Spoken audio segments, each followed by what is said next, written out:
All right, guys, welcome back to another episode of Literally Me, long awaited. I feel like we say that every time, but this one is for sure. This is the longest we've gone between recordings and releasings. I think it's been about a month. But per usual, it's me, Tristan, speaking to you, coming from Florida and coming from Germany. I got my main man Dino here joining me today. How you doing? I'm doing good, man.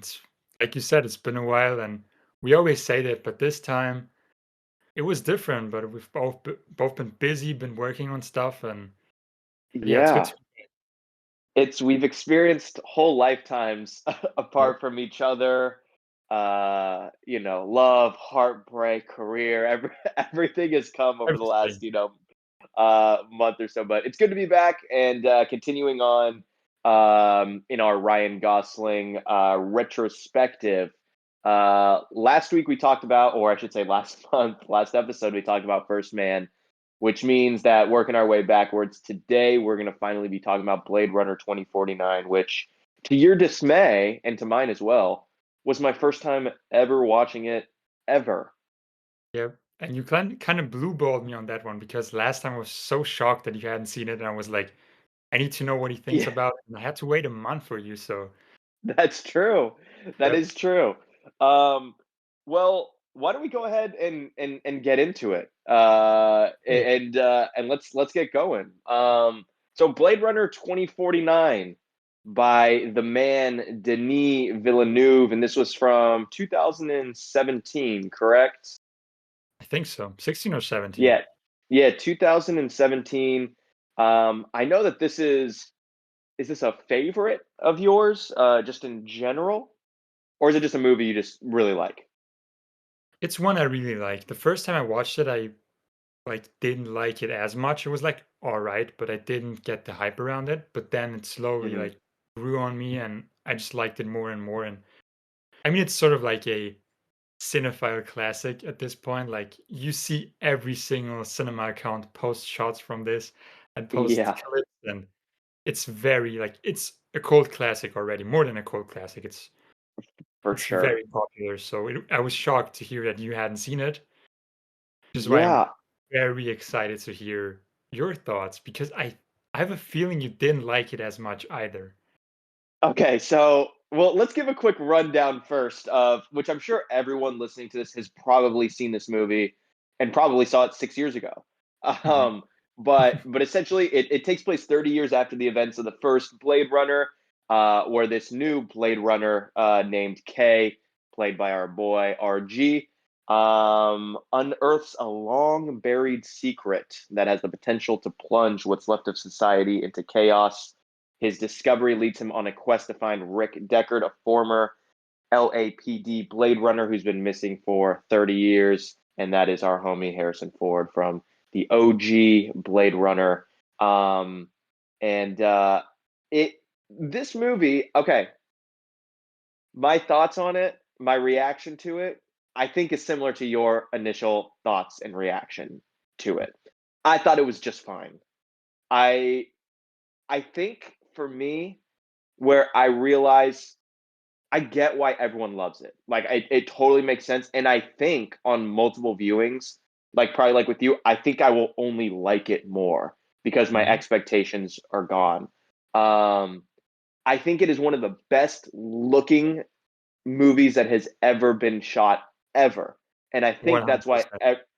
exactly. I think that's why everyone's out here just like, oh my God, it's the best movie that's ever been made. I'm like, it's the best looking movie for sure. It looks insane. But the best actual movie, I don't know about that. I honestly, there were parts of it I found to be very boring. I can't even lie to you. And I love Blade Runner. And I was so excited because I was like, oh, fuck yeah. Like, we're going to continue on. And I was like, dude, this is actually kind of boring as shit. Like, a lot of it. Mhm. But I will say, I did appreciate kind of the journey it took, and that was a lot different than the original Blade Runner in that it was more of this sort of like existential sort of I got to go find my dad or who I think is my dad sort of journey.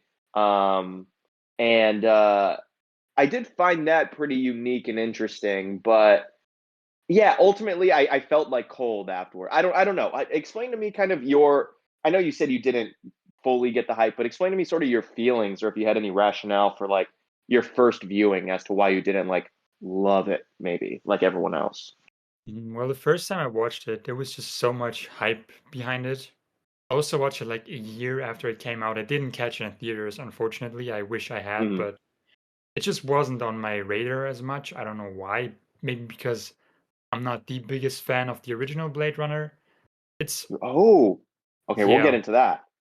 yeah. It's I watched. I mean, only watched it once, so I might like it more. But the first time I watched it, I just wasn't that into it. It's a great Uh, movie, but just not like for me. Which might change. I'll definitely rewatch it. But that's why it wasn't really on my radar. But I saw all these movie accounts and people talking about people posting the shots. So there was a lot of hype because just the visual eye candy it is already like that's just something that I just wanted to check out. And also found it to be very slow and maybe a little boring at times, definitely. But then on rewatch, it became better and better and sort of like I went away from just looking at it visually and really appreciating the story more and the character and everything around it. And that's sort of why I became more invested because a movie looking good alone isn't enough for me to be invested and like loving the movie, which is weird because I have a account dedicated just to the visuals of cinema. yeah. But that's not enough for me. Like I need interesting, relatable characters. I need a good story. I need all of those things. Visual Hmm. alone, it elevates a movie, but it's not enough for a movie to stand alone, unfortunately. People say that all the Hmm. time, style over substance. But then, like I said, once I really looked into this film, away from the visual, it just became so much more. And that's why I love it. So, but I wanted I to think, ask, do you think it's yeah. find it to be a worthy sequel because you loved the original So one so much? yeah, so I really, really enjoyed the original, and I actually wanted to rewatch it again for this, and just kind of forgot and didn't have the time. And so okay, I was reading a bit, and I think Rutger Hauer, the villain from the original, he they asked him about the new Blade Runner 2049, and I just pulled it up here because I find his reaction to be pretty funny, first off, and also kind of accurate in a way. Mhm. Maybe I don't feel quite as harshly about it. But essentially what they ask him, he played the replicant bad guy in the original, and they ask him, what do you think on the new sequel? And he goes, this is a quote from him to the Hollywood Reporter. He goes, I sniff and scratch at it. It looks great, but I struggle to see why the film was necessary. I just think if something is so beautiful, you should just leave it alone and make another film. Don't lean with one elbow on the success that was earned over 30 years ago in the underground. And I kind of get where he's coming from. Obviously, I wasn't attached in a part, and it wasn't such a massive part of my life like it was for him. So I'm not like angry about it. Like it comes across a little angry, but it's the same thing where it's like it looks great, but what was the point of making this? Like, really, why are you continuing this story other than capitalizing on the success of Blade Runner? Mhm. Where I'm like, I don't. And Denis does that to an extent. Even with Dune, I kind of, but at least Dune, he's completely reimagining and recreating this whole thing. And it's not like Dune was ever properly told on screen ever. And David Lynch Yeah. is my guy. Like, even he himself would say that was a fucking nightmare. But He hates the I, film. yeah, but with Blade Runner though, I'm just like, if you're going to continue it as a sequel, I really want to know why. And to me, even I don't know. I don't think it's enough that it was really just Gosling trying to go off and try to find his dad, or find if he's human. Like I get it, but ultimately, like the necessity of it, I'm just like, I don't see. This could have been a completely standalone thing. You know what I Mhm. mean? For sure. Um, but I think they added Blade Runner to which okay, and this might be completely off topic, but this is kind of the same thing I felt about Joker, which I loved as a movie. I love Joker, but I felt it would have worked even better if it was just a standalone thing called Arthur. because it really has nothing to do with Batman or that entire canon. But what they did was they capitalized, and it's very smart from a marketing standpoint. They capitalized on the success of superheroes, of Batman, and they created this origin story that could very well not even be an origin story. That's not even confirmed he's the Joker. He could have just been some guy that inspired the Joker.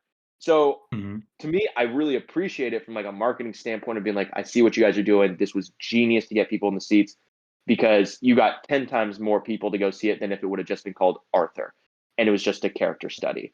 And same thing with this. This could have been a completely original thing, but he's like, nah, Blade Runner. I was like, okay, all right, that's fine, I guess. But yeah, I don't know if It's that makes sense at all, but that's kind of how I feel yeah. on it. You're totally right because even like the Joker, it's very different from like the comics. It's we even in the comics we haven't had a definitive origin story for the Joker, Origin, but right? Yeah.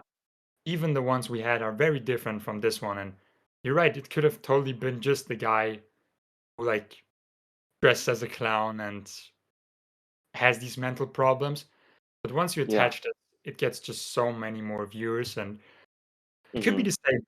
I remember that Ridley Scott recently even said that he regrets not making Blade Runner 2049, which I thought was interesting Very because I think interesting. originally he was attached to make Yes. the sequel, but then he Hmm. said like, no, I think there was something else he wanted to do, or maybe he said, I don't want to do a sequel, and then it fell into Denis Villeneuve's hand, which I really like because his vision is very great, and I think sci-fi is his strong suit, and really prepared him for everything that came after. And it was just such a like big step for him as a director moving forward Hmm. because what he did afterwards, I mean, I don't think he would have gotten those chances if he wouldn't have made Blade Runner 2049. Definitely. Yeah, because I'm looking here. Because I was looking, I was like, was Ridley Scott still like attached as um like a producer? But I don't think he had any connection to this one really at all. But I'm reading he also wrote, I don't know if he fully wrote it, but he conceived of two like unrealized projects that were a part of the Blade Runner universe, like in like the 80s. Like he very Mhm, much wanted to continue on this story and not like a direct sequels. I think they were supposed to be kind of just same world, same universe sort of vibe.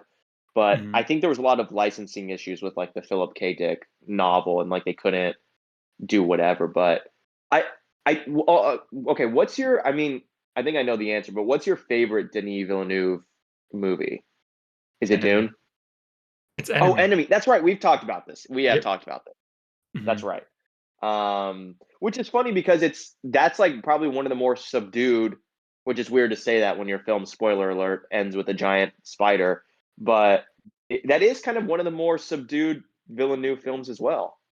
It is, and that's what I like about him because I like all of his movies. Like all of his movies are to me so great, and it's very Yeah. interesting to see that he can do everything, man. He can do these big budget action blockbusters that don't do well at the box office, might I say, Hmm. for some reason. Blade Runner was a Hmm. flop. Yeah. It didn't make money. Dune barely made enough money, I think. I hope the second one does way more, which is a Hmm. shame because he makes. I really don't like to like to use this phrase, but he makes elevated blockbuster movies. Yeah. That's Yeah. what I like about him. Yeah. I did he did Arrival as well, correct? He did.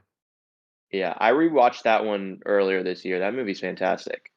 Which one was your favorite again? Was it Prisoners or Prisoners, yeah. yeah, that's a I great think one. That's one. Prisoners, Mhm. yeah, I think that's one of the all-time like of like the 21st century of the 2010s. I really think it's one of like maybe the top 10 movies of like that decade. I think it's so damn 100%. good. And the Mhm. fact that he did Enemy, I don't know if it was the same year or like just immediately after, like that following year, immediately put out Enemy after doing Prisoners, which is crazy to me because if you make Prisoners, you have to take a break for like 5 years. You Yep. have to. But he Like, didn't. He went straight to Enemy. Took Jake Gyllenhaal, said like, "Hey, we're making this. Here we go," and yeah, yeah, you made don't him. have any time to recover mentally. You got to get No. into this more fucked up character. Um, but yeah, what's is there a release date? I know they pushed it back for Dune. Is it like February of like It's next March, I year? think. March. Okay. Yep. I'm excited. I'm excited to see it. I think we talked about it as well. Not to turn this into a Dune talk, but I also kind of felt rather cold on the first one too because I want an ending of like a movie. Yep. Same reason with this. What was the second Spider-Man? The Spider-Man that just came out. Across the Spider-Verse. Same thing. Where I'm like, you cowards, just end it. Give me an ending. Just give Mhm. me something. Don't turn this into a two-part thing like that. But I'm excited to see Dune Part Two and hopefully see it wrapped up. I don't know. Maybe they'll continue it on for a third, but I'm excited to There's see them talks wrap that about up. it because Yep. There's always talks about it. yeah, but it really does because with the first film, it's only the like first half of the first book, and the Hmm. second movie is the second half of the first book. But then there's a second book which sort of concludes the story of Paul Atreides. So I Okay. think it's perfect for a trilogy just to have like everything with Timmy, and then they could move further with it, have it like Children of Dune and things like that. But I don't think Denis. I think Denis only wants to make three. Yeah. I could see them then going to streaming and turning it into like a series of some kind, They a are. limited series. Are they? There is one about the like the sisterhood, the witches, which is his mom is a part of those like the sisterhood Uh-huh. of. I Right. don't. I think it's just called Sisterhood of Dune or something. I'm not sure what the exact title of the Okay. TV show Was is. it was it a book that they're adapting into this series or it's an original thing that they're kind of making based off these characters? I think it's an original idea. I don't think it's part of the main books. I think there's like in every book there's parts of that sisterhood of those witches. But Hmm. I think they're making an original thing, which is interesting. That's And that'll be on cool. That's HBO super Max. cool. Yep. On Max? Yeah, that makes sense. That makes sense. Well, that's pretty cool. It's cool how they're doing that, which I noticed they're doing with that movie, The Strangers, that horror movie. They just announced they're turning that into like a whole limited series for streaming. I'm like, damn, like Mhm. that's pretty dope. We'll get into Yep. that later, but back to Blade Runner 2049.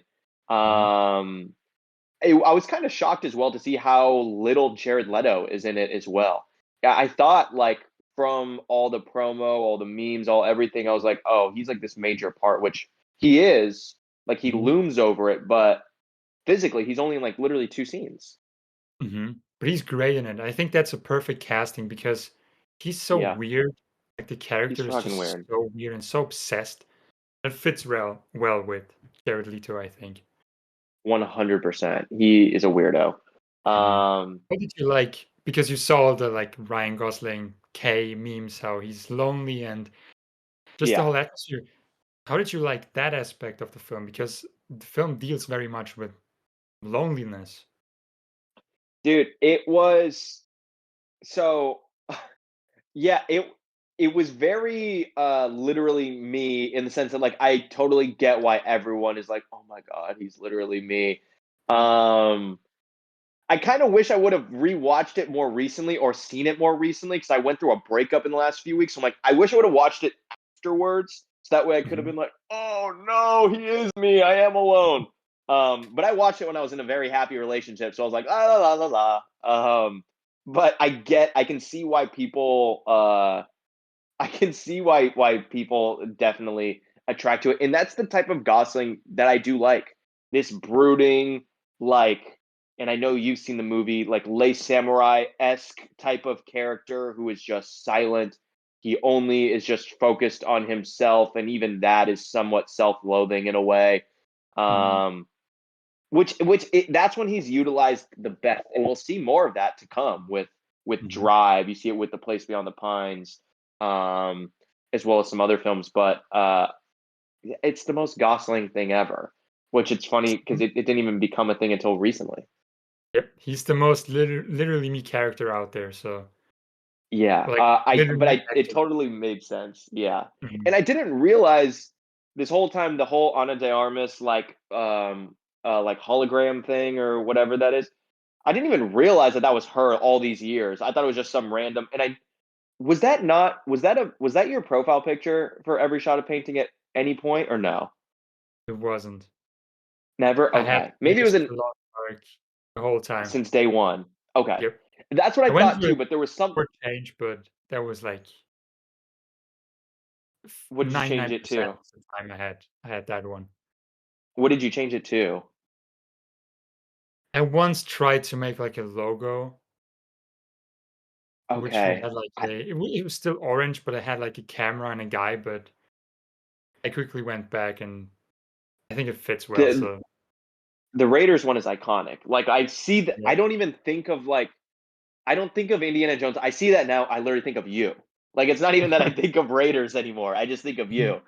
Um, That's crazy. but I forget what I was saying. But I have the same thing with But you and Purple Noon. You had the Purple Noon profile for a long picture, time, and a every time I long see it, time. I think like that's Tristan. I got to go back. I was on a hot streak. I had a bunch of cool characters on there. I'm gonna go back. Yep. Maybe I'll throw back the Purple Noon again. Who knows? Oh yeah. Um, but yeah, man, I didn't even realize all this time that that was Anna de Armas. I thought it was just Mhm. some random like lady, and then I'm like, oh, I see. She looks different Um, because her eyes yeah, are different and the whole like pink pink color. thing. That's yep. Yeah. Which I was gonna say, but also I don't. I think I want to save it because I don't know if maybe it might come up as a pick of one of well, not mine, but I don't know if you maybe might pick it because I certainly thought about picking it, but I was like, I don't know Okay. if Dino might pick it or might be up, but because I want to talk about one movie that reminded me very much of that. But let's wait. We can wait to do that. I think I know Um, which one you're talking about, and I picked it. If that's the one, I picked it. Yeah. okay, we're usually pretty on par. We usually when I'm Yep. thinking of something, you know it, and vice versa. Yep. Um, Okay, so we'll talk about good, good. Okay. Mhm. Um, all right. Well, is there any last thoughts on, I guess, just Blade Runner as a whole? I wish I had more, but at the same time, I'm still like, I feel like I need another viewing because Mhm. ultimately, I thought it was a good movie that looked awesome. I didn't think it was a great movie, and I Mhm. agree with Rucker Hauer in terms of the necessity of the sequel.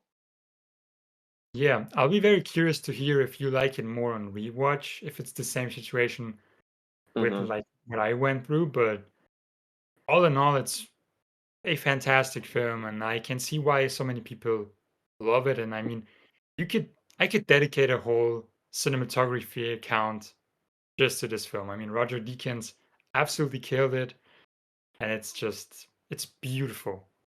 Yeah, it's the whenever they go to like Jared Leto's like little lair and the water that's it's just that is like it's unbelievable. It's Yep. absolutely unbelievable. Mhm. Um, so I'm curious to know for Officer K from Blade Runner 2049 on a scale of 1 to 10 hologrammed Ana de Armases, how Or we could much do like is the wooden horses. oh, even better. Even better. On a scale of 1 to 10 wooden horses, um, how much is Officer K literally you? I mean, I have to give him a 10. 10 out of 10. I mean, he's one of the top 3 Ryan Gosling literally me characters for sure. So it'd be on Hmm. a disservice if I don't give him at least a 9, but I'll give him a 10 just because. Yeah. How about you? Well, I'm gonna be a dickhead and give him an 8. Just to stand because for me, what I think, and wait till we get to it. When we get to Place Beyond the Pines, I'm gonna be out Yeah. here going the fuck off. Like Okay. yeah, anyway, I'm gonna be going off. So to me, I look at like the Place Beyond the Pines. I'm like, that is the ultimate. I understand in like the grand scheme, everyone's like, oh, Blade Runner, and that's like what created the meme essentially. Mhm. Yep. Um, so fuck it, I'll give it 9 because we wouldn't have this podcast or anything without it. So Okay. yes, 9. 9 Let's is go cute. 9. Yeah, Mhm. let's do 9. Um, but yeah, that's Blade Runner 2049 from 2017 with our boy Ryan Gosling, Jared Leto, Harrison Ford, a whole bunch of other folks, directed by Denis Villeneuve. And now we have 4 films from each of us that we think Officer K would think is literally him. Mhm. Now, before we get into those, did you have any specific? Were you keeping anything in mind when you were trying to, you know, find these movies that he might like? Did you instill any rules upon yourself, or how'd you go about sort of thinking of these four movies? Well, this time I went with like movies that feature certain themes from this film, and Cool. then one I think that he might really like, which would be an interesting one. But yeah, I went with like similar themes and things like that. Just Cool. films I think would fit well. How about you? Did you went with a different approach or?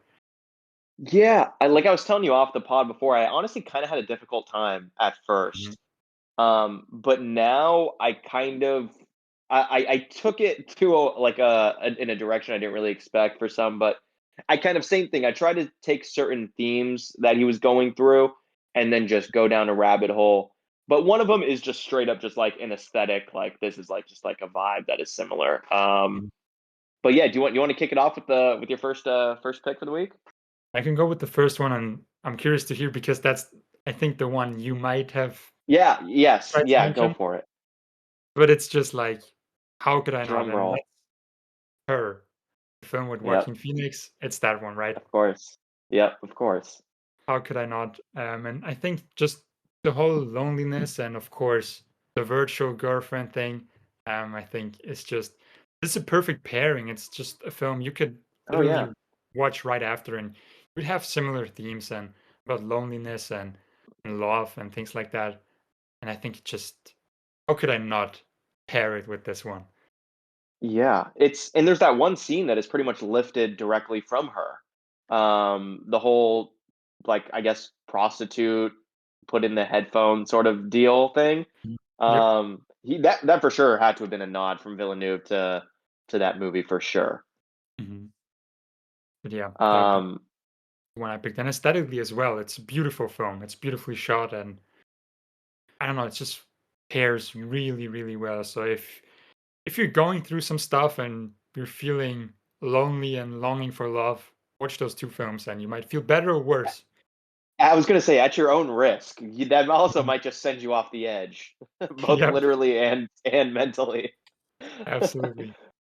I haven't seen her in a long time, which is crazy. It's already been 10 years. I can't believe it's been 10 years since that film has Yep. come out. That's absolutely insane. And we have not gotten another film from Spike Jones since then. Well, Where the Wild Things Are might have come out after, but I think it was beforehand. I'm pretty sure it was Mhm. before, actually. Yeah. Why is that, by Yeah, the can we way? double Why check that? hasn't he really made anything? He's, I mean, Spike Jones, who I love that dude. And he definitely keeps busy, like for sure. Like he was like the head of Vice for like a bunch of years, Mhm. so I know he was super busy doing that, and I know he was like directing the Beastie Boys documentary that came out a couple years ago, which not really a proper doc, I guess. It's more so them just doing like a keynote live thing. It's kind of weird. Um, but he's been keeping busy with a lot of stuff like that. I think commercials. I think maybe he's done a music video or a few in the interim. Obviously he got to start doing that, but I think he's been keeping busy doing that as well a little bit. But I don't know, man. I really, really want another film of his because I love his movies, and I just love Spike Jones, and like obviously as someone Mhm. who's done a ton of music videos myself, it's hard to not like look at someone like that and be like, that's like the goal. Like he started off doing this, and he parlayed it into like an awesome film career, making Mhm. Where the Wild Things Are still awesome, but like three like actual like monumental crazy like films. Mhm. And yeah, I've just been looking at it. He really hasn't. The only thing is the Beastie Boys story, but Uh he hasn't really done a movie since then, which is kind of a shame. well, he okay, actually he was in Babylon as well. He acted in Was he? Babylon. He had a small scene. He was like the German, I think it was he was a director or something. But he was like the German guy who was directing Brad Pitt Yeah, for I think it's that scene that you posted on my birthday. where I they think it was that kiss scene. I with think he was post black directing and that white. scene. Yep, yep, Yes. you're right. And he's the crazy German guy. Forgot about that. Yes, I That was a completely great scene. forgot about. Yeah. He's an awesome actor. He was also in Moneyball, which we talked about a couple episodes ago for Was that was for first? Actually, that was the last episode for First Man. That was one of my picks. He was in that. He was obviously in Wolf of Wall Street, but all this was sort of around that time of her. Well, not Mhm, Babylon, but those others were all around the time of her. mhm. Um, but yeah, he's one of those people where it's like I may not be making movies, but he's at least like doing something. Like he's He's there. keeping busy. He's doing something. He was a part of the new Jackass movie from last year too, That's obviously. right. That's right. So yeah, he's around. He's around. But I want to see more movies directed by Spike. Not to hijack your movie pick to just talk about Spike, but All good. It's all about him, if I he's think. listen if he's Maybe he's listening, we love him, listening. and yeah, we want more. We want more. He definitely needs to make. I hope he makes another film soon. Have you seen Adaptation, his I second haven't. movie? I Okay. haven't. You got to get I think you would really love that movie a lot. It's been on my watch list Um for a while, but I think it's kind of hard to get here because it's not streaming anywhere, so I would have to buy it. oh, okay. Are But I you think are you a fan of Charlie Kaufman and like his like weird sort of like movies? it's hit or miss for me, to be honest. Some I really Okay. like, some maybe not so much. Yeah. His last one was that what I'm was it called? thinking it was like I'm Yeah, thinking of ending things. Yeah. that one I didn't really like that much, Yeah. but I need to rewatch it as well because, to be honest, I didn't understand it, which is why I I want to might. give that one a rewatch. Yeah, Yeah, again. it's It's been a so lot long. to take in, and I think it Yeah. might be better once you pick up on more things. And maybe I'm just too dumb to understand, but yeah, Do you like Eternal Sunshine? I do. Yeah, not as much as Yeah. like most people, but I Yeah. do like Same. it. Same. I Yeah. think you're gonna really love Adaptation though. I think that's maybe the best Charlie Kaufman like script and idea. Like it's so meta and it's literally just about him. Like it's really, really, really a great movie.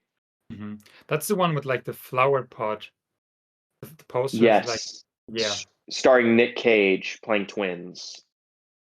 okay. Double Cage. Yes. Double Cage. Need to Double check that out. Cage. You got to. You got to check it. I think you will really like that movie a lot. I highly Mm. recommend. I'll check it out soon for sure. It's been on my watch list, Hell so yeah. I really need to tell you. Hell yeah. All What's right. your? Well, my first pick is one that is kind of just in the same sort of vibe, and it if for the real hardcore, I guess Blade Runner folks or cinephiles or nerds or whatever, they might think it's easy, but it's a film that really influenced the original Blade Runner in terms of the aesthetic and the look, and I think Ridley Scott acknowledged that. And that's the movie Alphaville by Godard, which came out in 1965. Um, and this movie is about this American like private eye played by Eddie Constantine, and he arrives in this city called Alphaville or Alphaville, as they say in French, where it's like this futuristic sort of like dystopian city that I think is like on another planet. Again, I didn't have time to rewatch it for this, and it's been a minute, but he he goes to the city where like this like rich ruler is there, and he outlawed love, he outlawed like expression in any way, so everyone is like super robotic, and pretty much any kind of human emotion or anything has been outlawed. And I'm typically not a fan of Godard, to be completely honest. I think a lot of his movies are just very showy, and that's it. A good example of style over substance, which I'm not upset over because you need someone who's going to come in and like kick the doors down to show you, like, hey, you can do this stylistically, you can do this. But Yep. our boy Truffaut, who made the 400 Blows, was able to do both at the same time. So hmm anyway, I'm not trying to pick sides here, but Throwing some shade. Truffaut can do both. hmm But this film is the one of Godard's that I really, really love a lot because it does have a bit of a plot running through, yet it is still a little free form like he does. And it's one of the most stylistic movies I've maybe ever seen. Come like before Blade Runner 2049. Like it's really on that level where he's just doing the craziest stuff visually, um, but while also carrying through a pretty, pretty tight and pretty cool story. I just looked it up and it looks very cool. Is it completely in black and white? Yeah. Okay, so what kind of visual like do did you build like insane sets or what can So I it's and it's hard to describe. It's just sort of in the way that Godard shoots a lot, where it's all expressionistic sort of shit, where it'll just maybe just be the camera is just like circling around, but the way that he uses the light and the light will play sort of in the same way that like Deakins would like have the light like there would be light that would be traveling on the wall and floating around like in Mhm. 2049. It would be a lot of stuff like that, or there would just be lights hanging from the ceiling that are coming up and down, or a microphone that he's speaking. Just very stylistic and like German expressionist sort of look and feel, where it just feels otherworldly, almost like I could see Tim Burton being a huge fan of Alphaville. Sounds interesting. I definitely need I to think you check would. it out. I think you'd like it a lot. You would get a ton of stills for sure. Oh yeah, Um, for it for the page too. I'm gonna see. I've been. Are you familiar with the website Film Grab? I am. Yep. Yeah, I go on there a lot to like pull up stills and stuff for like storyboards or shot lists or whatever. Oh, Mhm. Alphaville is on here. Um, give it a look on there, and you'll have a pretty decent idea, kind of what I mean. It's just yeah, super stylistic. A lot of these tight close-ups, and I think at some point too, like they even like flip the negative of the film, so it's like inverted. Um, yeah, it's super cool and one of the most stylish movies ever. And like I said, Ridley Scott, I think, like acknowledged this being a big inspiration for the look of the original Blade Runner. And I would be shocked if Denis and Roger Deakins did not also revisit it for 2049. I'm looking at it right now. It looks beautiful. Yeah, the stills are like it's one of the best shot movies I've seen. It's really amazing, and I like when French New Wave like move into like noir-ish sort of stories. I think it's cool. Hmm. I definitely need to check this one out. It looks right up my I alley. And think like you'll you like said, it. I'm glad it's not just visuals because I think we are very similar with that, and we'll see it with the Yeah. next one. Little spoiler Oh, for the next okay. episode. But Oh, yeah. yeah, Yeah. we need something. It's not just like beautiful shots and just people walking around, and we need something Yeah. more. And I'm Yeah. glad that's that. So I'll see where it's available and watch it. Yes, 100%. Let me know. I think you'll like it a lot. But anyway, Mhm. that's Alphaville from 1965 by Godard. Awesome, great pick, great pick. Yeah. All right. What's For my number two for you? for my second one, I chose Looper. Have you ever seen Looper? No, I know of it obviously very well, but I don't. Is that the one with Mark Wahlberg or is that Shooter? That's Shooter. Is Looper is Looper with Joseph Bruce Gordon-Levitt? Willis and Joseph Gordon-Levitt. That's the one. Okay. I've never seen it. I do Okay, know of it, but I've never seen it, I don't think. I chose that one not just Okay. because of the whole future thing. I'm not gonna go too much into the plot, but basically, the future sends people to the past for people to kill them, pretty Okay. much to eliminate them. So if you have like enemies of the state or whatever, they just send them back, and you have these loopers who kill them and close the time loop pretty much. Okay. Then he has to kill someone who he doesn't want to kill. That's all I'm gonna say, and that's just why I picked this film. Just the whole theme of having to do a job you don't want to do and questioning the morality of it, which is very similar to K. There's a job he has to Yeah. do with killing someone or finding someone, which he's like trying to find that person, but then he realized like, hey, should I do it? Okay, it's more complicated than that. That was kind of similar to Looper I found. And I definitely recommend you checking out because I think you could like it. Do you generally like Ryan Johnson? Oh, I forgot Ryan Johnson directed It's his this. film. Yep. I think he's a good director, but he's not one of those where I'm like over the top about. Like I thought Knives Out was pretty good, but honestly, Mhm. I was kind of disappointed when I saw it. But I think I got to see it again because I think I didn't really understand the subversion he was doing. Um, and then I saw Brick too, like a year ago, and I thought that was pretty solid. But I think those are the only two Ryan Johnson movies I've seen. So I definitely I want to check it out because the story sounds fucking sick. It's very sick, and it's a very cool concept, and Joseph Gordon-Levitt is great in it. So is Bruce Willis, He's and amazing. I think you'll like that film because it's a very Yeah. just interesting take on the whole hitman thing, and like My dad is a big fan of this movie, of Looper. really He loves this movie. And I just never have gotten around to it. But yeah, I mhm, might throw that shit on, yeah, this weekend. Who knows? do it. It's a great film. It's a great film, and Hell it yeah. reminded me a little bit of this. Yeah, that's my second pick. Not too much to it, but I just think it's an interesting pairing because Hell of that. yeah. Hell yeah.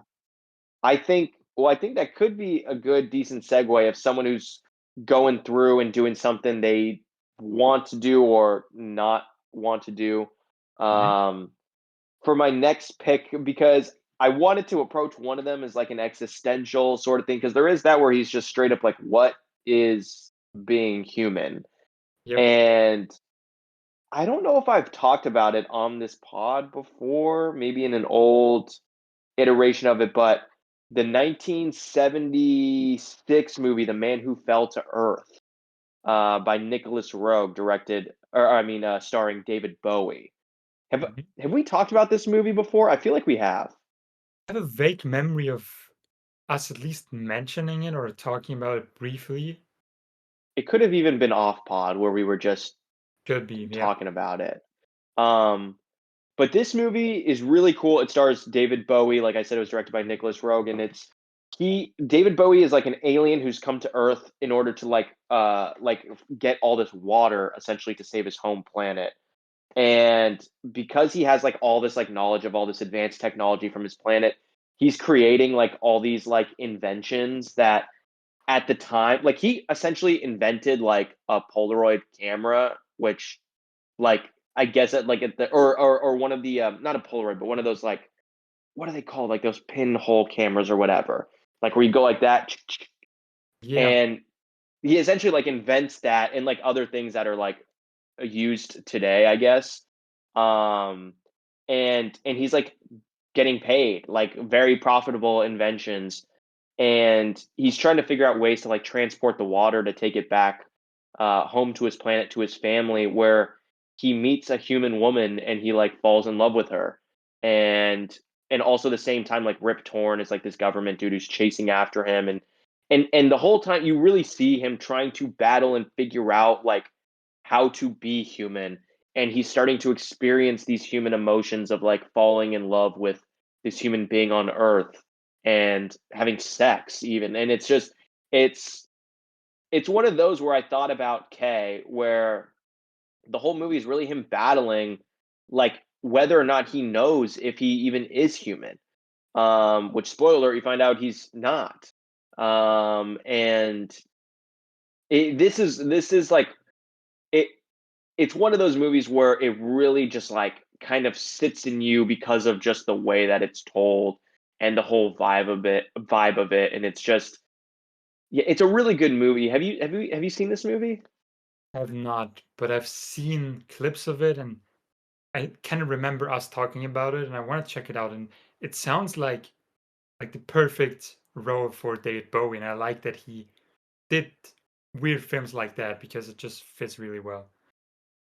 I remember why we mentioned this now we mentioned this on the episode where we brought up which I don't know which one it was but I think you had brought up Moon as one of Yeah. your picks for something and or maybe it was a movie I don't remember but we mentioned Was the Moon last and that was I think it was the last episode for First was Man. it? I It think probably again. This feels like it's been like literally like 7 years ago. yep. Um, but directed by David Bowie's son, and I think I had mentioned maybe something about this movie Yeah. um during that. But you're so right. It is like the perfect um like David Bowie role because he literally looks alien. He looks like a fucking alien. He does. There's Yeah. a couple people But I who have that vibe, sort of like Benedict Cumberbatch as well, or Tilda Swinton. yes. They just look Yes. and they fit these roles so perfectly, and I love them. Yes. They all have that like very slender, very skinny sort of um look. It's funny. So I was looking I don't know if this is a joke or if this is serious, but there's a like some business website. I was like looking up because I'm like, what are some of the like I had just forgotten what some of the different inventions that he had created are. Mhm. But there's a website from this like business guy where it's like 10 business lessons from the man who fell to earth. And the first That's lesson great. is come from far away. When you enter a new market, bring something radically new to the table, just like how he came to Earth from another planet. I'm like, is this a fucking joke or is this serious? I'm gonna send you the article. You might laugh at Please do. That sounds goofy. it. That's I'm funny, gonna send it man. right now. Of course, there is like a But business guy taking this film and being like, these inventions. exactly, bro. This is literally me. This is some like literally me shit where some bro watches a Wolf of Wall Yep. Street once, and it's like, bro, Yep. yes, I'm officially like a stock trader. You know. Yep. I'm about to Always send that those to you guys. on Instagram right now. Please do. But yeah, The Man Who Fell to Earth. Highly recommend if you haven't seen it to anyone listening. But yeah, it's a good pick, and I think that Kay would Perfect. probably watch this and be like, yeah, that's literally me. And All right. David Bowie may or may not pop up again on my list. So Oh, okay. Little teaser. yeah, I'll yes, definitely check this one out because it sounds dope as shit. So you'll like it. It's very much up your alley. Same so far, both of these, and I'm not just saying it because it's mine or whatever, but I genuinely feel both of those in particular are very like Dino movies that you might really like a lot. I'll add them to the list. They're definitely gonna Yeah. be. And Mhm. another connection to last week. Sorry, and then I'll let you go. All good. Uh, I think I for sure mentioned this on the last pod. Don't Look Now, the film that I thought Neil Armstrong in a weird way would think he's literally me. Mhm. Also directed by Nicholas Roeg. Very similar sort of direction and editing techniques where you just see it and you're like, this guy's on another level. Mhm. So another Interesting. connection to last week. Yeah. Perfect. Then we'll go to my third pick, which is, and that's also one I think we mentioned recently, and that's After Yang. You haven't seen yet, I think. I With the haven't seen it Kokonada one. yet. Yeah. That's one I think just fits perfectly because it's also about what the story is about this family in the future, and they have an android who is pretty much in charge of babysitting their daughter. And the daughter is adopted. She's like from another country, I think somewhere from Asia. And they have this android who is also Asian, teaching her about different traditions and about her heritage because they couldn't as parents. And so the android, who is called Yang, he breaks down and Colin Farrell's character, he tries to get him fixed. But the thing is, this android isn't being manufactured anymore. So he has to find like his spare parts to enable to bring him back. Which Hmm. spoiler, I'm not gonna tell if he does or not. But this film is also very much about what it is to be human and the beauty of life, like what makes life so special and precious, and about memories. A lot of this film is about these memories this android has collected and made himself like a life and his life experience through those memories that we get to experience as well from his like perspective, which is such a like killing scene. It's so great, it's so beautiful, and like I said, just the beauty of life and what makes life so beautiful. That's sort of like the connection I drew with this, and also about the memories, which in this film there's someone making these memories for like, Yeah. and I think that's just something that fits really well. And it's a very calming movie. And what I like about it, most sci-fi films they go over the top with the sci-fi. There's flying cars and these weird machines Sure. and laser weapons. But this is a very calm and realistic approach to the future, I think, because sure they have self-driving cars, but it's very much just in these houses, and it's very, I don't know what the official like title for these futuristic, but with nature and traditional architecture is. Like it's just this blend of a lot of things, which I think is very beautiful. Which Coconut, of course, has like an architecture like Hmm. fan does. I was gonna say that's your homie from Columbus, correct? It is, Yeah, who it made is. Columbus? Yeah. Yep. So it fits really well, and just like the architecture, and it's just very like beautiful and calming approach to the future. It's not bleak or very machinic, very metallic. It's very much filled with life, and I think that's beautiful and a great contrast to Blade Runner 2049, which very feels very cold at times. But yeah, I think that's my I think I think that that's an amazing comparison and kind of that dichotomy between the two. Mhm. I'm really interested. I remember just I love Colin Farrell, and I remember when it was like coming out and all that. I was so excited, and I don't know that it was playing around me, or if it was like very limited, and I just didn't have the time, and then I just never got around to it. I'm gonna check to see if it's streaming now, though. Is it kind of similar in its approach to Columbus, where he still approaches it in that very slow, almost like Ozu type, just sort of way? 100%. It definitely feels Okay, like one of those like older sci-fi films that don't go into like the spectacle, but more into the calm side. So it's like if Ozu made a sci-fi film, it's just interesting, very calm. I highly recommend it. interesting. Yeah, it's And been it's on the very watch list. beautiful, It's very what? very beautiful. Like just visually, Oh, it's okay. amazing. I have seen. I think there was one clip I have seen. Is there a dancing scene involved in the film? That's the opening, like the opening credits. Okay. It's amazing. Okay. Is it the opening? Okay. I think I have seen that. That went around on like on Instagram at some point for a Mhm. while. It's a great one. Um. Okay. I'm really looking forward to checking it out though, and um, Columbus was a very like one of the most beautifully shot. Another one where it's beautifully shot, but without having this major spectacle. Very much a complete opposite to Deakins and Blade Runner, Yep, where it's beautiful, but because of the simplicity of it, you know.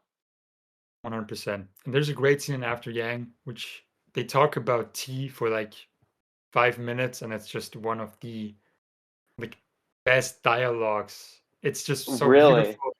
You might like it. Some people might like think this is boring, but if you just like these people talking about what they're passionate about, it's just so beautiful because he owns like a tea shop, I think, the Colin Farrell's character, and he explains Okay. to Yang why tea is so special and tells him like YT? imagine if you're like going through this forest and it rained and just the earth and imagine like tasting all of that and just it's beautiful. Oh, So that's really neat. yep, That's neat. yep. It Oh, hell gives you a yeah. really cool I'm looking perspective. forward. Yeah, it's not streaming on anything for me for now, but it is available to rent. So I might just, drop the 3.99 and check it out. It's been long. 2021. Wow. Almost 3 Yeah, years ago it came out. yep. Sheesh. Which is crazy. And I got the Absolutely chance to check crazy. out this didn't play in theaters here, but through a another Instagram film account, I received like a link of I think it was Sundance Film Festival, and Hell yeah, like a screener link? because of Corona, they had like a screener for people at Yeah. home, and that's how I got to experience it, which I was very thankful for. Dude. Hell It's yeah, not that's out there awesome. anymore. His account was hacked by some crypto bots, but if he, No. yeah, that's very sad. I wanted to message him recently, but his account is gone, It man. was gone. Oh, RIP. RIP to Yeah, the account. Damn. fuck those Well, crypto bots. After Yang, I'm gonna get on that shit Yep, ASAP. hell yeah. What's your third Okay, pick? so my third pick. Okay, I'm not. I'm gonna save the Bowie one for last because that one might be the most just completely random off the wall. But one movie which I'm for sure gonna be revisiting. I think I put it on almost every single October, maybe. Yeah. Actually, that's a complete lie because I haven't logged it on Letterboxd, so clearly I haven't seen it in the last like 2 years, I guess. Mhm. But it's a movie I've seen many times, and was it? I considered one of like my top 10 favorite movies ever when I first like discovered it and was early in my cinephile days. Mhm. And that is the 1990 movie by Adrian Liney or Adrian Lin. I've heard it told both ways. That's the director of Fatal Attraction and Decent Proposal, and that's the movie Jacob's Ladder with Tim Robbins. Have you Are you aware of Ne- this? Never heard of it. Oh, you've never heard of it, Nope. bro? Let Okay, me. for Spooktober, especially for Spooktober, this is a must. And I might Okay. fuck around and throw it on like literally like tonight, maybe. Um, this movie is it's actually streaming on Prime for those in the States, but it stars Tim Robbins, your boy from Shawshank, Mhm. and many other movies. And The Player. You saw The Player, right? I did. Great film. You talked Great film. about. Yep. Yes, this is from just 2 years before that and 4 years before Shawshank. Um, he returns home from like the Vietnam War, and he's like struggling to like his sanity is like on the fritz. Like he's like really struggling to like just adapt to society. And he's having all these like crazy hallucinations and all of these crazy like flashbacks in his head that he like can't determine if it's real or like what it is that he's seeing. It feels very real, but he's still very confused and lost by it. And his whole like world begins to just like slowly like fall apart. And it's, I don't know, like even like visually, like things start to like morph and like I don't know, his girlfriend, I think it's like his ex-wife or like an ex-girlfriend or whatever. They all like try to help him, and all his homies all try to help him, but it's like it's a journey where it is just this just constant just descent into madness. Every step he takes, everything he does, he just spirals down more and more and more. And the reason why I picked this and the reason why I think Officer K, our boy RG, would really like it is that there's this journey that is super dark and it's so ambiguous and you don't know what's like. I think the best way that I can describe it is that visual look of Blade Runner where Gosling is just going into that, it's not like foggy, but you know that misty sort of unknown where it's just Yep. orange and you don't know what's out there. That's what Jacob's Ladder feels like. Like that Damn. whole movie is what that feels like, where it's like he's going further and further into this, even though it all takes place in New York City. I'm pretty sure New York City because there's an iconic scene on a subway, Mhm. um, and uh, and that's what the movie just feels like. He like you just don't know what's up there, and it just keeps getting weirder. And again, how you said with like the manufactured memories that like Kay went through, and he's experiencing these things, and he can't tell if it was him. He can't tell if it was real. He doesn't know whatever. Like it's the same sort of idea. It's not the same thing where it's been manufactured, but it's the same idea where Tim Robbins is like he's like I feel this, but I don't know if it's real, and I don't know where these flashbacks and things I'm seeing are coming from. And I think this would pair very well, and I do think Kay would very much like it a lot. And it has a pretty cool cast too, like Jason Alexander, who plays George in Seinfeld, has a small role in this too. And this is like Seinfeld season one. So it's man, this movie is. I'm surprised you've never even heard of it. Add it to the watch list now. Like I'm I going to be did. refreshing Letterbox, and if your name's not on there, I'm going to be upset because you will love this movie, dude. It is fucking wild. It's crazy. And again, okay, especially another one if you've never heard of it. Same thing Mhm. with Sixth Sense. Don't read anything about it. The twist Okay. is fucking wild. It's crazy, crazy twist at the end. It sounds amazing. It sounds wild. I definitely need to check it out this month for Yeah, Spooktober. yeah, And that's a yeah. great pick because just the whole thing of like your memories of are they mine? Just his whole world falling apart fits well with Blade Runner, and it just Yeah.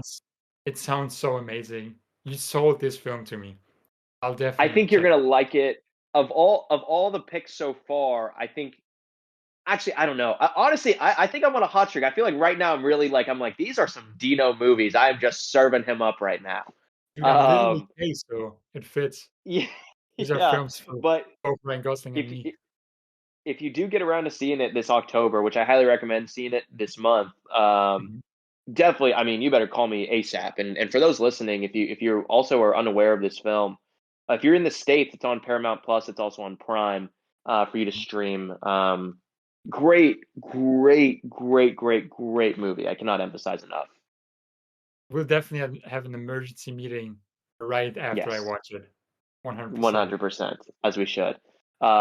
Anyway, all right. What's your fourth and final pick for Officer K? Before I get into my last one, there's actually another film that was in my list before After Yang, which is kind of Okay. similar, which I just wanted to mention real quick. And that's Vanilla Sky with Tom Cruise. Just Ooh. because like this whole memory thing, what's real, what isn't. That's what it reminded me So of. So I've never seen Vanilla Sky, but I've seen Abre los Ojos, okay, the original one. the original one, Yes. which I haven't Um. seen. I need to. Okay. I got it. We got to do the reverse. Where one Yep. night you got to watch Abre los Ojos, and I got to check out Vanilla Sky. Some people have told me Vanilla Sky goes even crazier. I've heard from a few people. I don't know if it's accurate, but I heard oh the yeah, that opposite. movie's kind of really okay. I heard the opposite because someone, when I watched it, I posted about it, and someone messaged me and told me like the original one, you gotta check it out. It's even crazier, but I'm not sure. I'll We'll have to definitely see. check the it the out. ori- the original was like and again I don't have a frame of reference to the remake, but Abre los Ojos is like an incredibly like constructed film, like Mhm. put together meticulously. Um, it's by Remake fuck. as well. Say it again. The remake as well. I thought it was very well constructed. It's very like convoluted, and you could get easily confused. Like that's the point, but Hmm. they do a great job of not confusing you too much.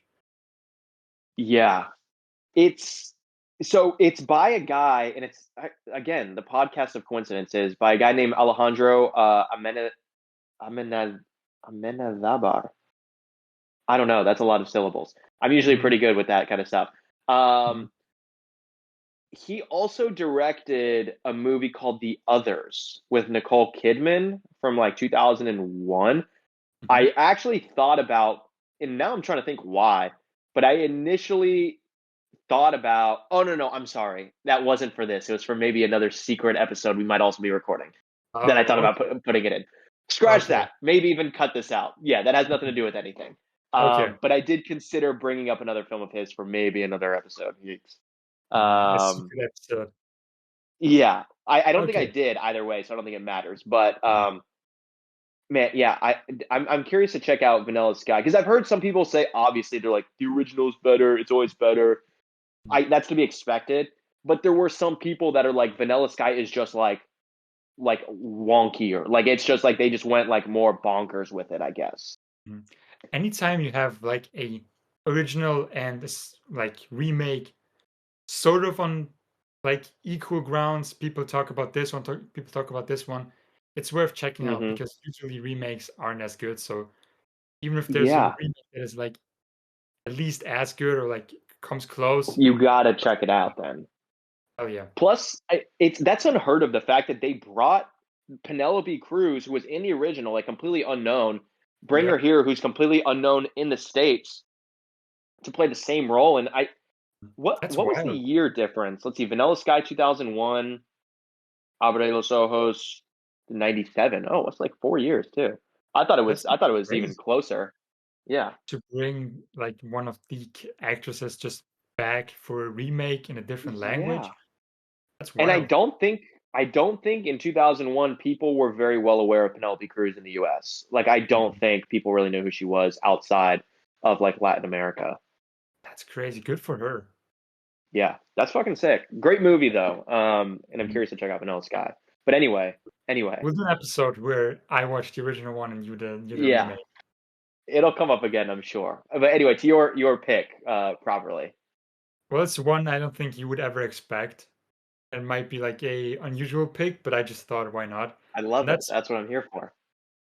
Wall-E, the Pixar film. Oh, okay. I don't know why, but just like even Blade Runner, you have this. They tell us that humans evolved and they went through space and they had like space colonies and whatever. And that kind of reminded me of Wally because of like humanity having like, okay, we got to get away from Earth. Them just going away and Wally being left behind. And there was also sort of this loneliness in the beginning where he's just like the only guy left trying to like clean up the mess the humans made. And also the one like the relationship with Eve, which kind of reminded me of Joy, the way they Mm-hmm. interacted, the way he Mm-hmm. like comes home and she makes him dinner, and just the way they interact. I think it could be a fun one, and I think Kay would enjoy this film. I think he would go to his little apartment, put on the TV, and just watch Wall just to feel something, just to feel some Yeah. joy. So I think that's a film he could like, and that's I wanted to get one in there that I think, yeah, he could enjoy in his little apartment, watching with Ana de Armas joy. Yeah, Yep, which Wally just got the Criterion treatment. it I don't know did. if it's already released or not. It might have already been released, but either way, that's pretty, Mhm. which is very impressive for a Disney movie to get that. Like, not Yep. even just the fact that it's like animated or whatever, but just the fact that Disney allowed that to happen Mhm. is kind of insane. Crazy. Yeah, unheard of. Um, and what is Wally to for you? Because I've actually have never seen Wally in full Never ever. seen it. Never seen it. Because even when it came out and I was like younger, it was Mhm. like I don't know why I didn't get around. I think maybe at that point I was at that age where I was like, no, I don't want to see this. Like Yep. it just happened to be right there where like Finding Nemo was like the last of like what I was like getting into like at the time. Mm. And I think this maybe came a couple years after that. Yeah. And um so I think at that point I was just like I didn't so I just never got back around to it just in general, you know. Mhm. Um but I got to see it because a lot of people kind of boast it as being like one of the all-time great Pixar films. Do you agree with that statement? It's definitely up there. It's not my favorite, but it's one I like a lot. And now that it got a criterion, I mean, you got to check it out. You got to get the criterion and just I'm enjoy curious it. to know this. I'm curious to know like what special features or whatever they might have like thrown on there. Mhm. Has there been? Is it the only Disney film on Criterion? I wouldn't be surprised if it I think was. so. Let me check. Because Um, funny enough, I got my first Criterion in between the last episode. So for my which birthday, I one? The Samurai. Which one was it again? Like Samurai. That's right.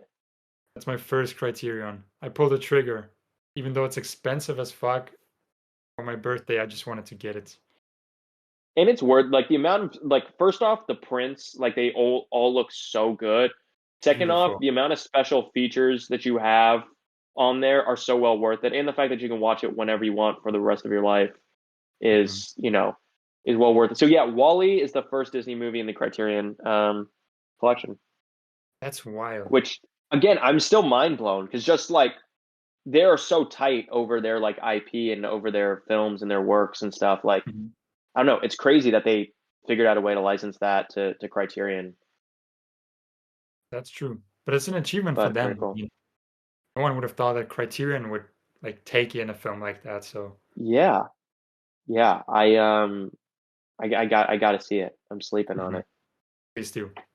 But yeah, that's All my right, final pick. What about yours? hell yeah. So my final pick is a little out there, but I think I I can see him maybe liking it, or at least relating to it. Maybe I don't know. But Mhm. it's another film where David Bowie makes a small appearance, and this is the 1992 film by David Lynch, Twin Peaks: Fire Walk with Me. Interesting. And for those who are aware or not, this is the prequel film to the Twin Peaks series, the widely acclaimed series.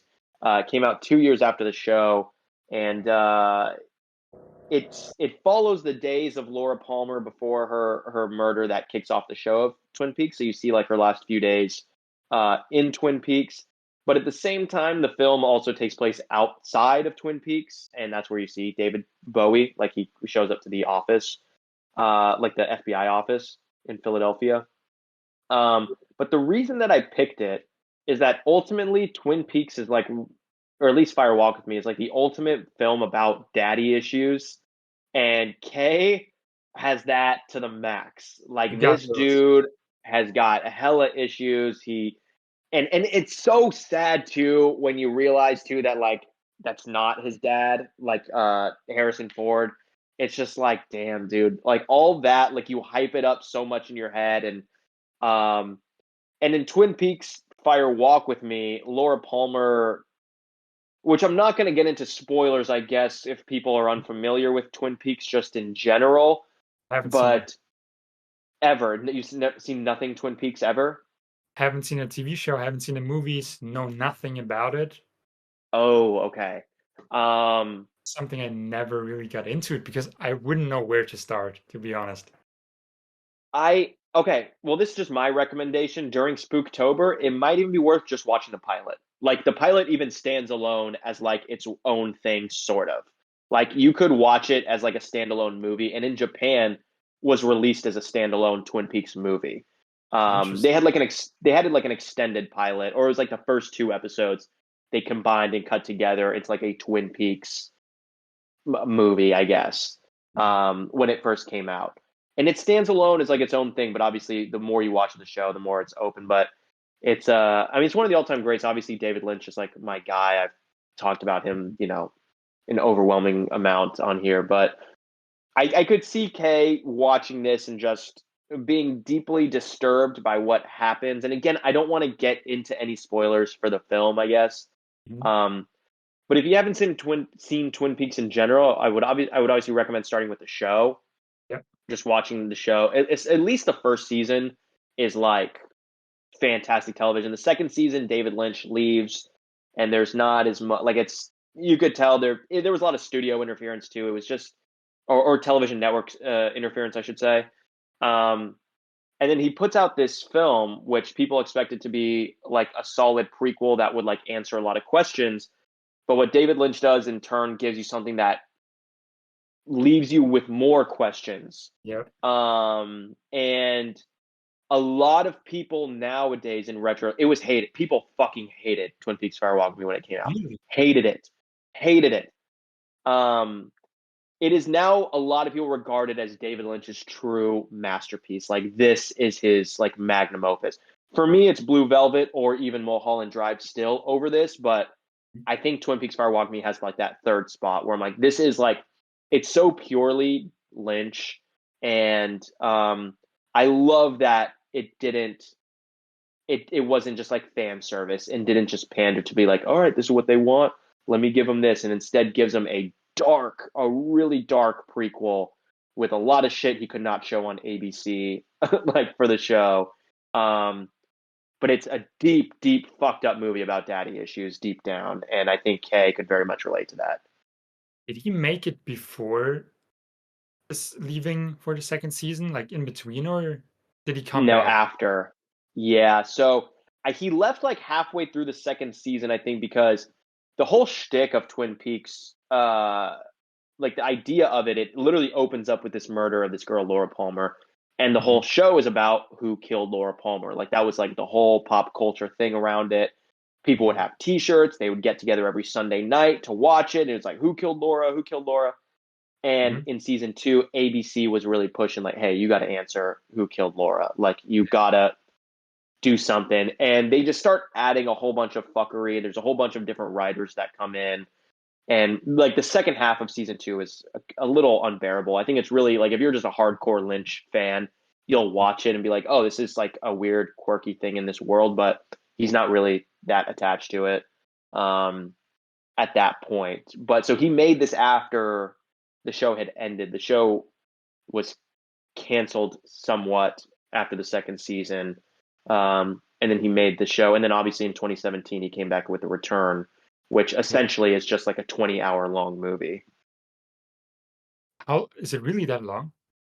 It's like 20 episodes. Each one's like an hour long. But Damn. it doesn't feel like a normal series. Like and he approaches it as just one long ass movie that just had to Mhm. be split up because no one's gonna go sit down for 20 hours to Yeah, watch one thing. So, you know, that's but crazy. I need yeah, to get into Twin Peaks. I think it's I don't know. It's weird. It's fucking Mhm. weird. So I'm not gonna lie to you there, but I really love it. It's one of those series where I look at them like this is one of the all time great series. Like all David Lynch bias, I try to put aside. Mhm. It's funny, it's weird, it's scary in parts. Great like noir sort of thing. And Kyle MacLachlan, the OG Paul Atreides, Yep. this is like his like this is what he's known for, Agent Dale Cooper. So highly recommend it. Highly recommend Twin Peaks in general, but Twin Peaks Fire Walk with Me, especially for the daddy issues for Officer K. Damn, I'll check it out. I know a lot of people love Fire Walk with Me. I've seen so many people post about it. Yeah. I just never understood, like, is it prequel? How do I watch it? Where do I start? So if you tell me to start with the TV show, I might just, once I get into a TV mood, Yeah. Well, I and this might is the pull it thing up. too. It does open it yourself up to disappointment after you've seen the series because you Mhm. have expectations, and there are actors who don't even return back to play the character for Twin Peaks Fire Walk with Me. Where there's Mhm. one character in particular is just played by a completely different girl, and it's weird to go into it that way. But I would be also curious to know because I don't have a frame of reference. I'd be curious to know because I think Twin Peaks Fire Walk with Me could work as a standalone movie without any connection to Twin Peaks. I think maybe it could work. So I'd be also curious to know with someone who has no frame of reference of Twin Peaks whatsoever, what they think of the movie as a standalone thing. Um, Mhm. but also it might turn you off from the show. So I don't know. Okay. It's a double edged sword here. I'm yeah I think I'll start with the show just because it came out first. yeah So there might be references from the show and the movie you don't get if you watch the movie. So, yes and no. Yeah. I think you okay. would be fine either way, but yeah. Anyway, yeah. Okay. Get into Twin Peaks. If anyone Mhm. hasn't seen it at this point, who's listening, this is a high recommend to everyone, not just to Dino, but yeah. Awesome. Well, then we have our 4 picks each. Hell yeah. Do we want to run through them? You want to run through your four one more time for anyone who's curious or wants to write them down? Of course. So the first one is Her. And I have Looper, After Yang, and Wally. Hell yeah. And I have Alphaville, The Man Who Fell to Earth, the original, which I think now I'm remembering, I think they made that into some series or some show or something. Hmm. Jacob's Ladder and also Twin Peaks Fire Walk with Me is my Yeah, fourth yeah. pick. Good picks. Hell yeah. But this was a great episode and next week, well, maybe not the next episode. You guys might get something kind of cool, something a little unique for the next step Mhm. that'll come out. Something a little Special. more timely. Yep. Yeah, a little special mini ep. But the next proper episode, I'm not gonna lie, I am fucking dreading it. I am dreading watching this bullshit song to song by Terrence Malick. Was this also 2017? So, Yeah. I know you already saw it. We talked about it. We texted about it. Um, thankfully, that was a first yeah, that was a first time watch for you, right? I haven't seen Song to Song. I just know it's gonna be horseshit. first and only time. I'm not going to watch it again. It was Yeah. hard to watch. We'll get into that in the We'll next get into that in episode. the next But step. Yeah. I'm just like, I feel very sorry for you because I know our taste. I know that this is a film I kind of mentioned. It's just, yeah, just characters walking around with poetic monologue and beautiful shots. Of course, there's beautiful shots. It's it's the Terrence Malick special. I don't know what happened to him, and I can sound off on the next step for sure. But I don't know how you start your career with like three damn near perfect movies, and then you just churn out bullshit after bullshit after bullshit all in a row. It's anyway. We'll get into that Both, next time. both not big fans of his. So it'll be a Yeah. think we found because I told you it would be hard to find 4 movies, and you had a great idea, and I'm excited to do that, but I'm not Yes. gonna say anything else. We'll let the listeners be surprised with that one when we drop that one, and that'll be much sooner. Of course, we're not going to let too much time pass in between these episodes Nope. anymore. But that was Blade Runner 2049 by Denis Villeneuve. I'm glad I finally got around to seeing it, and I understand why we now have the literally me Yep. image in our society now after seeing it. The creation of it. You Hell yeah. witnessed it. Hell yeah. All right. Well, another great episode, folks. And next week we'll have a special episode, a little mini ep, but then after that, we'll be back with Song to Song by Terrence Malick starring Ryan Gosling. Oh, yeah. All right. See you next week, buddy. Bye-bye.